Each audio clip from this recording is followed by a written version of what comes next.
அஷ்ஹது அல்லா அல்லா இலாஹ இல்லாஹ இல்லல்லாஹ். இல்லல்லாஹ்.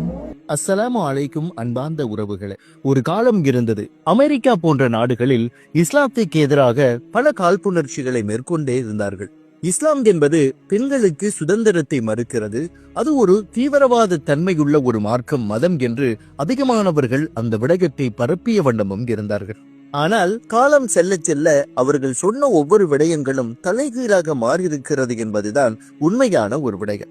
அண்மையில் அமெரிக்காவைச் சேர்ந்த கிறிஸ்தவ இளம் யுவதி ஒருவர் தன்னுடைய திருமணத்தில் வைத்து புனித இஸ்லாத்தை ஏற்றுக்கொண்டார். பல தோல்விகளையும் கசப்பு தன்மைகளையும் பல இன்னல்களையும் பெற்ற இவர் மன நிம்மதியை தேடி அலைந்த போதே இஸ்லாத்தை படிப்பதற்கான சந்தர்ப்பம் கிடைத்ததாம்.